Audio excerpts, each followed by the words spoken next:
प्रणाम। ओम नमः शिवाय। इस समय हम ड्राइव करके जा रहे हैं खंडाला की तरफ और हमारे साथ हैं कुछ भैरवगण भी और भैरवी जी भी। पीछे सब भैरवगणों को आप देख सकते हैं। तो आपको दिख गया होगा कि कैसे कैसे कोई इधर लटका है कोई उधर। खैर ये तो भैरवों के काम है, ये हमेशा लटके रहते हैं दाएं बाएं। तो आज हम जाते जाते आपसे बात करेंगे कुछ सवालों पर जो इन दिनों आए। हालांकि मैं इन बीते दिनों में बहुत ज़्यादा व्यस्त रहा, तो आपके प्रश्नों की लंबी सूची में से अधिकांश प्रश्नों के उत्तर देने के लायक मैं हूँ नहीं, क्योंकि इतनी फुर्सत मिल नहीं पा रही बीच में। लेकिन फिर भी जो सवाल आ रहे हैं उनके जवाब देना तो ज़रूरी है। अभी नवरात्र गुजरे हैं, नवरात्र को ख़त्म हुए भी कुछ ही दिन हुए हैं और इसी दौरान जो सबसे ज़्यादा प्रश्न मुझसे पूछे गए उनमें एक प्रश्न ऐसा है जो भैरवियों की तरफ से आया है और बहुत सारी माताओं ने, बहनों ने भेजा है और साधिकाओं ने भेजा है कि जब भी वो नवरात्र का व्रत करती हैं या कोई तिथि त्यौहार होता है या कोई व्रत होता है या पूजन करती हैं या साधना करती हैं, उस दौरान यदि उनको मासिक जो उनका धर्म है उस समय अंतराल में यदि वो होता है तो उस समय उनको क्या करना चाहिए? क्या साधना रोक देनी चाहिए अथवा पूजा पाठ बंद कर देनी चाहिए, या अगर वो माता रानी के लिए भोग या प्रसाद बना रही हैं तो क्या वो बंद कर देना चाहिए? इस तरह की बहुत सारी बातें हैं। और यहाँ तक कि ऐसा भी पूछा गया है मुझसे कि पुराने समय में तो जब इस तरह का कुछ भी महिलाओं के साथ होता था तो घर में एक अलग सा ही क्षेत्र बना होता था जहाँ वो रहती थी और ना वो भोजन बनाती थी, तो उनको भोजन बनाने का अधिकार नहीं मिलता था और महिलाओं के लिए अलग से एक जगह रखी जाती थी जहाँ रहकर वो अपने उस समय को व्यतीत करती थी जिस दौरान मासिक धर्म स्राव हो रहा हो। और ये भी मान्यता है कि उस समय वो अशुद्ध होती हैं और इसके ऊपर कई अलग अलग जो हिंदू धर्म के मत हैं उन्होंने अपनी अपनी मान्यताएं भी प्रस्तुत की हैं। अगर आप वैष्णववाद में देखेंगे तो वहाँ इसे अत्यंत अपवित्र माना जाता है और महिलाओं के लगभग सारे अधिकारों को उस समय रोक दिया जाता है। पूजन संबंधी अधिकार, प्रसाद निर्मित संबंधी अधिकार, इस तरह के बहुत सारे अधिकारों को वैष्णव पंथ में बिल्कुल वर्जित कहा गया है। लेकिन अगर आप सिद्धों की बात करें, योगियों की बात करें या फिर हिमालय की परंपराओं की बात करें, कौलाचार या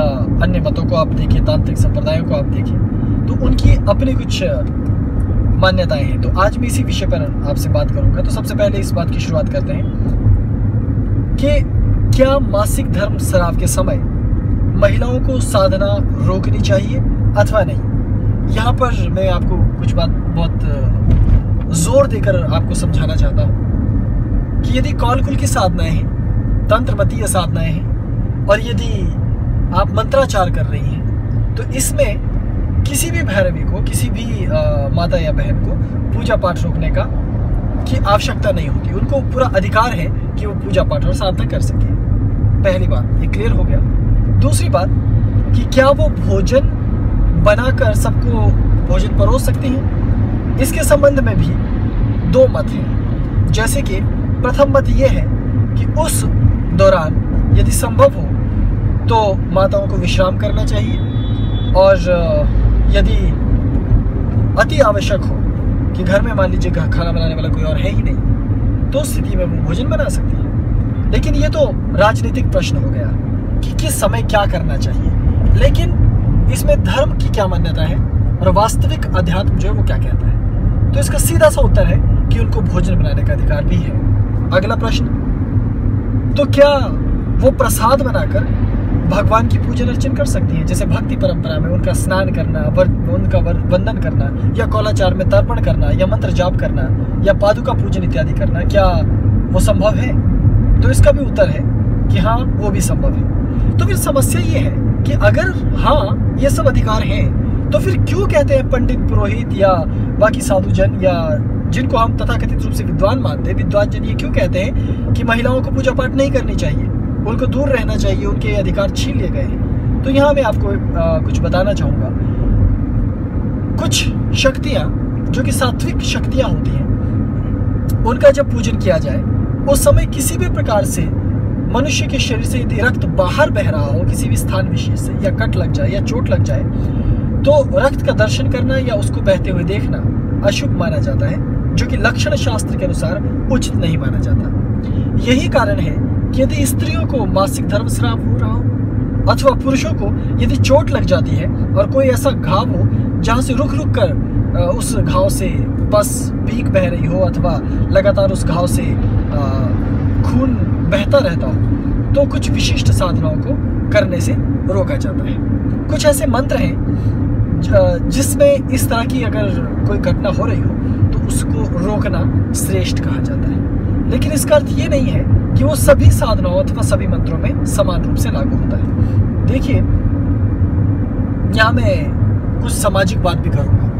कुछ लोग कहते हैं कि ये तो महिलाओं के अधिकारों की बात है, पुरुष प्रधान धर्म है, पुरुष प्रधान। देखिए, ये सब राजनीति की बातें हैं, और जो राजनीति में आने वाले जो दोयम दर्जे के लोग होते हैं ना, निम्न स्तरीय लोग, घटिया सोच और बस केवल दूसरों पर उंगली उठाने वाले, और जिनको बस किसी तरह अपना उल्लू सीधा करना है राजनीति करके, वो लोग इस तरह के प्रश्न करते हैं। देखिए, धर्म ने ना तो कभी किसी पुरुष को प्रधानता दी है, धर्म ने ना ही कभी किसी स्त्री को प्रधानता दी है। धर्म में ना तो भैरव पूर्ण है, धर्म में ना ही भैरवी पूर्ण है। वहाँ अर्धनारीश्वर पूर्ण है, क्योंकि वहाँ दोनों का मिलन हो जाता है। इसलिए कुछ अधिकार, कुछ साधनाओं में कुछ अधिकार पुरुषों को ज्यादा है और कुछ साधनाओं में अधिकार स्त्रियों को ज्यादा है। तो इस तरह से जब स्त्री और पुरुष दोनों का आप समानांतर अध्ययन करते हैं तो आपको ये पता चलेगा कि यहाँ कहीं भी ऊंच नीच वाली बात नहीं है। और रही शास्त्रीय विधान की बात, समस्त मंत्रों को, जो कि रजस कुल के हैं, स्त्रीलिंग मंत्र हैं, पुल्लिंग मंत्र हैं, नपुंसक मंत्र हैं, और क्रोध कुल के, जिनको उग्र मंत्र कहा जाता है, उन सभी का मंत्र जाप और उन सभी देवताओं इष्टों की साधना की जा सकती है मासिक धर्म स्राव के समय भी। लेकिन गायत्री का एक स्वरूप है ब्रह्म गायत्री, जो कि सुबह की सावित्री है। उनका वंदन निषिद्ध माना गया है पुरुष के लिए भी, जब वो उस चोट इत्यादि से ग्रसित हो, स्त्रियों के लिए भी जब उनको चोट लगी हो अथवा मासिक धर्म स्राव हो रहा हो, तो ब्रह्म गायत्री का अनुष्ठान नहीं किया जाता। हालांकि बहुत सारे आचार्यों का भी ये भी मानना है कि नहीं वो भी हम कर लेंगे, लेकिन वो तो जबरदस्ती है। देखिए, अगर आपने जबरदस्ती करनी है तो आप कुछ भी कर सकते हैं। कुछ भी का मतलब है कुछ भी। जैसे नास्तिक भी तो जबरदस्ती कह रहे हैं ना कि नहीं, यहाँ तो भगवान होता ही नहीं है, तो भगवान ने नीचे आकर तो नहीं कहा ना कि नहीं देखो मैं तो हूँ। अगर भगवान होंगे भी, मान लीजिए मेरे साथ हों, अभी गाड़ी में बैठ करके मेरे साथ घूमने जा रहे हो, तो इसका मतलब क्या है कि फिर भगवान गाड़ी में नहीं बैठ सकते? ये आपका अपना मत है, आपकी अपनी बुद्धि है। जितना आपका सोचने का स्तर है उतने ही आपके प्रश्न अजीबोगरीब होते जाते हैं। तो नवरात्रों के दौरान ये बात बहुत बार उठकर सामने आई है। तो स्पष्ट शब्दों में मैं आपको ये बता सकता हूँ कि अब जब आप स्नान करते हैं, नहाते हैं, अपने आप को शुद्ध और पवित्र रखते हैं, तो किसी भी तरह की कोई समस्या नहीं आती। लेकिन ये समस्याएं तब आती हैं जब आप अपवित्र रहते हो। मान लीजिए अभी मुझे देखिए, मैं अभी गाड़ी लेकर घूमने जा रहा हूँ। अभी मान लीजिए मुझे एक स्थान दिखाई देता है सामने, वहाँ माता का मंदिर है या कोई अच्छा सा वृक्ष है, और मेरा मन करता है यहाँ में कुछ देर बैठकर माँ भगवती योग माया का ध्यान करूँ अथवा माँ चामुंडा के निवारण मंत्र का जाप करूँ, ओम ऐं ह्रीं क्लीं चामुंडाय विच्चै, या केवल ऐं ह्रीं क्लीं चामुंडाय विच्चै। तो ऐसी स्थिति में अभी तो मैं नहाया नहीं हूँ, मतलब सुबह नहाया हूँ, इसी क्षण तो नहाया नहीं ना, तो क्या मैं साधना नहीं कर सकता? कोई आपको रोकने वाला है नहीं, मातेश्वरी भी नहीं। आप इसी समय उतर सकते हैं, मैं उतर सकता हूँ और साधना संपन्न कर सकता हूँ। तो ये भ्रम है, इसलिए मैंने आज आपको ये स्पष्ट कर दिया है। आशा है दूसरी बार आप ये व्यर्थ का प्रश्न मुझसे नहीं पूछेंगे। ठीक, आपको संपूर्ण अधिकार है, केवल पवित्र रहिए, अपने आप को स्नान करके साफ वस्त्र धारण कीजिए, और कोई भी साधना आप संपन्न कर सकते हैं किसी भी काल विशेष में। और कौलाचार में तो होता ही नहीं है। अगर ऐसा होता तो कामाख्या में पूजन क्यों होता? उस समय तो सारे पंडित पुरोहितों को रोक देना चाहिए था, जबकि वहां तो उस समय उत्सव लग जाते हैं। इस तरह की बहुत सी बातें हैं। खैर, अभी हम इस टनल का आनंद लेते हैं। और इसी तरह का एक और प्रश्न भी इस दौर में मेरे सामने आया है। वो प्रश्न ये है कि क्या जो कर्मकांड होता है, कर्मकांड जैसे कि यज्ञ करने की रीति या कर्मकांड करने की रीति, क्या कुछ ऐसा है कि स्त्रियां कभी कर्मकांड को स्वयं संपन्न नहीं कर सकते? या क्या वास्तव में ऐसा है कि कर्मकांड की बहुत सी जो विधाएं हैं उनका अधिकार स्त्री को नहीं दिया गया है, या वो प्रमुख ब्राह्मण बनकर या प्रमुख होता बनकर वो यज्ञ में हवि नहीं अर्पित कर सकती? क्या ऐसा है?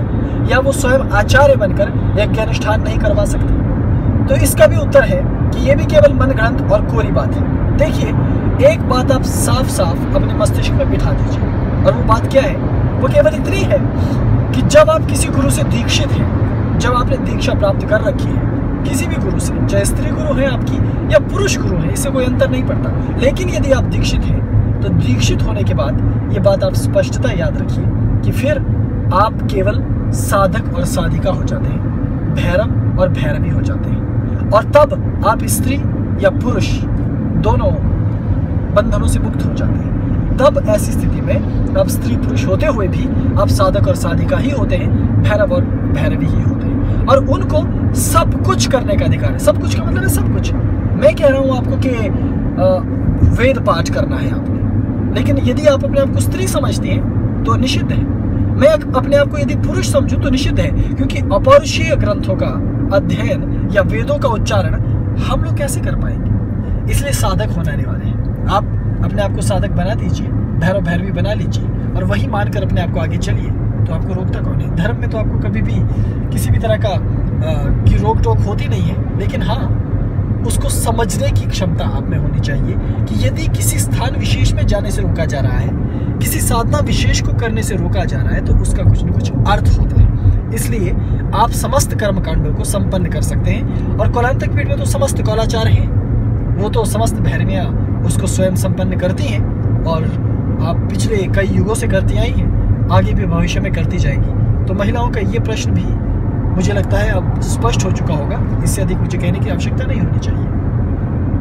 फिर एक और ऐसा ही प्रश्न मिलता जुलता आया है, ये जातिगत मामला है। हालांकि आपको मालूम है कि कौलांतक पीठ 84 सिद्धों पर विश्वास करती है, और गुरु गोरक्षनाथ और मत्स्येंद्र नाथ जी महाराज की अनुकंपा इस पीठ पर रही है, और सिद्धों में हर जाति के, कम से कम भारत के बहुत सारी जाति के लोग सिद्ध बने हुए हैं, और वो सिद्ध के रूप में स्थापित होकर उन्होंने हमारी परंपराओं को आगे बढ़ाया। तो हमारे बीच में तो जाति प्रथा चलती नहीं है, लेकिन फिर भी कुछ लोगों ने पूछा है कि हम कर्मकांड करना चाहते हैं, हम पूजा पाठ करना चाहते हैं, लेकिन हम निम्न जाति से संबंधित हैं, और कुछ लोग कहते हैं कि हम बहुत ही नीचे और छोटी जाति से संबंधित हैं। हालांकि मैंने इस प्रश्न का जवाब दे दिया है, फिर मैं दोबारा से आपको जवाब दे रहा हूँ कि सिद्ध पंथ में यदि आपने कौलांतक नाथ से या कौल दंडाधिकारियों में से किसी से भी यदि आप दीक्षित हैं, या आपने उनमें से किसी से दीक्षा प्राप्त की है, तो आप केवल भैरव और भैरवी होते हैं, और आपका केवल एक ही गोत्र होता है जिसे कहा जाता है सिद्ध गोत्र। तो जब आप सिद्ध गोत्र में आप स्वयं को सिद्ध मानने लग गए, उस गोत्र से आप जुड़ गए, तो फिर आपका कोई कुल गोत्र रहता नहीं है, केवल एक ही गोत्र है आपका सिद्ध, आपकी जाति सिद्ध, आपका कर्म सिद्ध, और आप हैं श्रेष्ठ पुरुष, और आपको बनना है श्रेष्ठ पुरुष, श्रेष्ठ भैरव भैरवी, और लोक कल्याण करना है, सृष्टि का हित करना है, और आगे बढ़ते जाना है, रमते जोगी की तरह, बहते पानी की तरह। इसलिए ये जाति संबंधी प्रश्न कई बार मेरे सामने आए हैं। मैंने हर बार ये कहा है कि ये प्रश्न मूर्खतापूर्ण है, क्योंकि आज भी हमारी पीठ में कितने सारे ऐसे भैरव भैरवी हैं जो कि अलग अलग जातियों से संबंधित हैं, लेकिन क्या कभी किसी को ऐसा लगा कि हमारे बीच में कोई जाति प्रथा या इस तरह की बात होगी? तो ये आपका प्रश्न निरर्थक है। इसलिए निश्चिंत होकर साधना कीजिए, और इन व्यर्थ की बातों में मत पड़ेगा। मैं आपको फिर बता दूं, इस देश में जब तक ये राजनीतिज्ञ लोग रहेंगे, हालांकि मैं सभी राजनीतिज्ञों को लपेटूंगा नहीं, कुछ दोयम दर्जे के राजनीतिज्ञ जिनका अभी कुछ बना नहीं है ना, वो इस तरह के छोटे छोटे मुद्दों को उछालेंगे, कहेंगे कि धर्म लोगों को बांटता है। अच्छा नेताजी, धर्म लोगों को बांटता है तो जोड़ता कौन है? राजनीति। जोड़ने वाले तो कोई भी नहीं है इस दुनिया में। खैर, इसको मैं छोड़ देता हूँ। अब इसके बाद फिर एक और नया सवाल, जो कि इससे भी बड़ा मूर्खतापूर्ण सवाल है। यह पूछा जा रहा है मुझसे कि हम लोग, जो लोग शराब पीते हैं और जो लोग मांसाहार करते हैं, क्या वो कौल कुल की साधना कर सकते हैं? मैं पहले आपको इस संबंध में स्पष्ट कर चुका हूँ कि कौलांतक पीठ में मांसाहार को लेकर, मदिरा पान को लेकर, या किसी अन्य चीज को लेकर कोई नियमावली प्राचीन काल से नहीं है। यानी कि हमें हमारे गुरु ने ये नहीं बताया है कि क्या आपको मांसाहार करना चाहिए अथवा क्या आपको मांसाहार नहीं करना चाहिए, लेकिन हमें हमारे गुरुओं ने ये अवश्य सिखाया है कि दया, ममता, करुणा क्या होती है जीवों के प्रति। इस कारण हम मांसाहार नहीं करते। और दूसरी बात कि जब आप सहज एक योगी हो जाते हैं तो आप सबकी पीड़ा को अपनी पीड़ा के अंतर्गत लेते हैं, इसलिए किसी भी तरह का मांसाहार आप नहीं कर पाओगे। दूसरी बात रही मदिरा सेवन की बात। देखिए, मैं आपको पहले भी एक बता चुका हूं कि निजी तौर पर मैं नशों के खिलाफ, मुझे ये लगता है कि नशा करने से आप अपना जो आपका मस्तिष्क है उसका जो नियंत्रण है वो खो देते हो।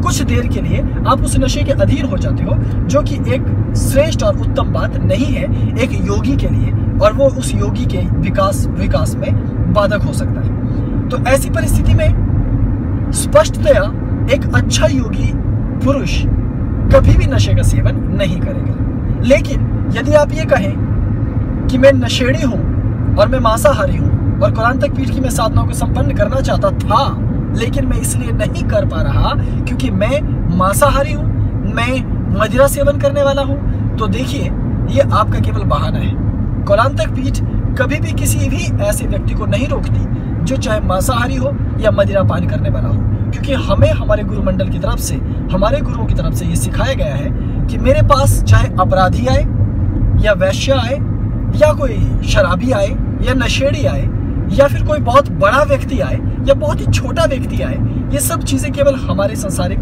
दृष्टिकोण पर निर्भर करती है। लेकिन कौल में सब समान है, सब बराबर हैं, इसलिए सब एक जैसे वस्त्र पहनते हैं, एक ही स्थान पर बैठते हैं, एक ही स्थान पर साधना करते हैं और सब एक ही तरह की साधनाएं करते हैं। कोई भेदभाव वहां नहीं होता। तो भले ही आप मांसाहारी हैं, भले ही आप शराबी हैं, भले ही आप नशेड़ी हैं दुनिया के सबसे बड़े, भले लोग आपको गालियां दे रहे हों, लेकिन क्या करें, कुरांतक पीठ तो आपको भी स्वीकारता है।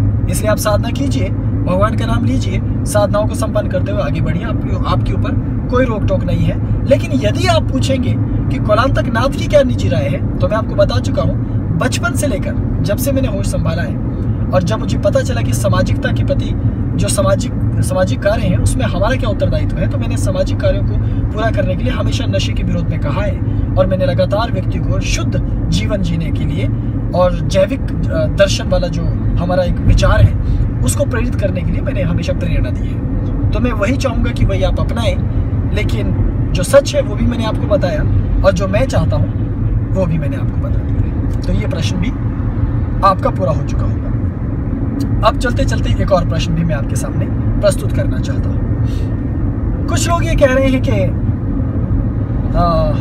आप पृथ्वी पर हैं, यानी मैं कुरांतक नाथ स्वयं पृथ्वी पर है, ईशपुत्र स्वयं पृथ्वी पर है। ऐसे में बहुत सारे लोग हिंदू धर्म को गालियां दे रहे हैं, हिंदू धर्म के देवी देवताओं का अपमान कर रहे हैं और कहते हैं कि भगवान विष्णु के सारे अवतार झूठे हैं। अगर नारायण के सारे अवतार झूठे हैं तो फिर मैं कौन हूँ, आप लोग कौन हैं, इस सृष्टि में दिखने वाले बाकी लोग कौन हैं? मुझे तो केवल इतना पता है कि नारायण के ही सभी अंश नर के रूप में इस संपूर्ण पृथ्वी मंडल पर घूमते हैं। तो ये समझने के लिए एक विकट बुद्धि चाहिए, एक बहुत गहरा स्तर चाहिए, सोचने की एक आध्यात्मिक नजरिया दृष्टिकोण चाहिए। यदि आपके पास वो नहीं है तो आप तो गाली दोगे ही। और गाली लोग किसको नहीं दे रहे? गाली तो लोग आजकल अपने माँ बाप को भी दे रहे हैं, गाली तो लोग अपने अध्यापकों को भी दे रहे हैं। जहाँ प्राचीन काल में ये कहा जाता था कि साधु महात्माओं के पास जाया करो, आजकल तो वहां जाने के लिए भी लोग कहते हैं कि उनके पास तुम जाते क्यों, है ना? ऐसे वहां जाने के लिए भी तो आपको गालियां पड़ती है या नहीं? तो फिर तो देख लीजिए, ये एक दृष्टिकोण है, केवल एक सोचने का नजरिया। आपको अपने मस्तिष्क को प्रखर बनाना है, अपने ज्ञान को पुष्ट करना है, ताकि आप इस तरह की बातों और आडंबरों में ना फंसे और आपको पता हो कि वास्तविकता क्या है। ठीक, जो लोग हिंदू धर्म को गालियां दे रहे हैं, भगवान के अवतारों के विरुद्ध कह रहे हैं, तो इसका अर्थ ये नहीं है कि मैं कल घोड़े पर बैठकर जाऊं, तलवार लेके सबकी गर्दन धड़ से अलग कर दूं।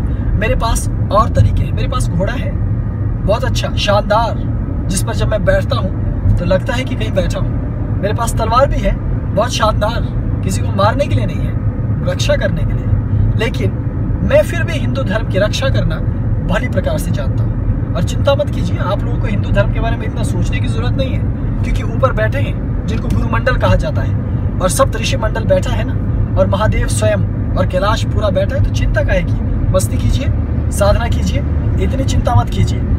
और हिंदू धर्म की जहाँ तक बात करूँ मैं, अभी वैसे भी लोगों को पता ही कितना है हिंदू धर्म के बारे में। जो आजकल आप देख रहे हो केवल कथाएं, भजन, कीर्तन, नाम सुमिरन, संकीर्तन, क्या आपको लगता है इतना ही हिंदू धर्म है? या फिर योग, फिर कोई भी प्रवचन या गुरु, धर्म गुरु, साधु संत, महात्मा, यदि केवल आपको ये इतना हिंदू धर्म लग रहा है तो बहुत कम है अभी आपकी जानकारी। बहुत बड़ा है हिंदू धर्म, और किसी की गाली देने से उसको असर नहीं पड़ता। आप पूछेंगे क्यों? क्योंकि समर्थ को दोष नहीं गोसाई। समंदर पर आप जितना मर्जी पत्थर फेंकिए, समंदर को असर नहीं होता। ठीक, आग के अंदर आप जितने मर्जी जूते फेंक लीजिए, जूते ही जल जाएंगे, आग को असर नहीं पड़ता। सूरज पर जितना मर्जी थूक लीजिए, सूरज को असर पड़ने वाला नहीं, अपना चेहरा बचा के रखिएगा। ठीक वही मैं कह रहा हूँ, हिंदू धर्म को जितना मर्जी गाली दीजिए, आपको लगता है कोई फर्क पड़ने वाला है? इसलिए जानकारी बढ़ाइए, चिंता मत कीजिए। गालियां तो लोग सबको दे रहे हैं, क्या मुझे नहीं दे रहे? क्या आपको नहीं दे रहे? ये पड़ती रहती है, और गालियां नहीं पड़ेंगी तो पता कैसे चलेगा कि हम लोग जिंदा हैं? हिंदू धर्म भी जिंदा है और चुभता है लोगों को, इसलिए गालियां तो लोग देंगे। लेकिन हम हिंदू हैं, किसी को तंग करना नहीं चाहते। सर्वभूत ही तेरा दाह। चाहे दूसरे धर्म के लोग भी हों, वो भी खुश रहें, फले फूले। कहीं न कहीं उनके भी बीज हमसे ही शुरू होते हैं, ये याद रखिएगा। इसलिए दूसरे को गाली देने से पहले याद रखिएगा कि दूसरे भी जितने धर्म हैं, शुरुआत तो हम ही से है। वो माने या ना माने, ये उनकी इच्छा है। तो ठीक, इस प्रश्न को लंबा खींच के कोई फायदा नहीं है ना? सफर आगे बढ़ाते हैं। एक और बेहद अजीब प्रश्न आया है, पता नहीं क्यों ऐसे ऐसे प्रश्न करते हैं, लेकिन मैं आपको जवाब दूंगा। या हमारे ऊपर ऐसी प्रेत आत्मा ने असर कर दिया है, या ऐसी बुरी नजर लग गई है कि अब हम बर्बाद होते जा रहे हैं, ऐसे कुछ लोगों का मानना है। और वो लगातार हमें प्रश्न भेजते रहते हैं कि कुछ बताइए, हमारे लिए कुछ कीजिए, बताइए कि हम इससे कैसे मुक्त हों। अच्छा, मुझे एक बात बताइए आप, कि जब आपके पास गायत्री मंत्र जैसा मंत्र है, ओम भूर्भुवस्वः तत्सवितुर्वरेण्यं भर्गो देवस्य धीमहि धियो यो नः प्रचोदयात्, महर्षि विश्वामित्र, महर्षि वशिष्ठ ने इन मंत्रों का जाप किया है।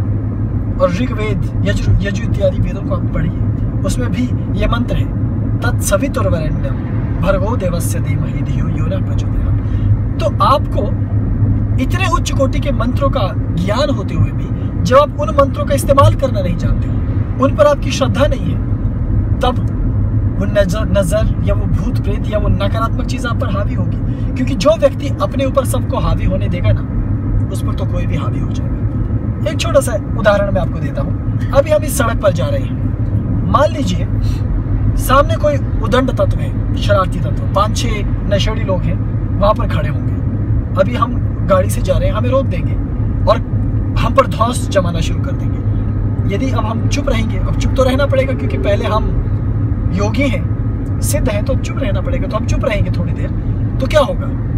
वो और ज्यादा उदंड होते जाएंगे, और ज्यादा। और अगर आप डरते डरते रहे उनसे, तो धीरे धीरे हो सकता है वो आपको 2-4 कान के नीचे लगा दें, पिछवाड़े पे भी आपके लगा दें, फिर आप कहाँ जाओगे? फंस गए ना। तो ऐसा ही होता है, जब सामने वाली चीजें आप उनको अपने ऊपर हावी होने का मौका देते हो, तो लगातार हावी होती चली जाती है। अब उल्टा सोचिए कि हमें वो 4-5 मिल गए, भले कोई कुछ भी कहे, लेकिन अगर उन्होंने बदतमीजी की और हमने खींच के 1-2 को दे दी, तो बाकी लोग गायब हो जाएंगे हवा में। आप ऐसा मत कीजिएगा। ये एक उदाहरण मैं आपको दे रहा हूँ, ये समझाने के लिए कि डर की वजह से चीजें आपके ऊपर बहुत ज्यादा हावी हो जाती है। चाहे वो भूत प्रेत हो, चाहे वो बुरे ग्रह हो, चाहे वो बुरे दोष हो।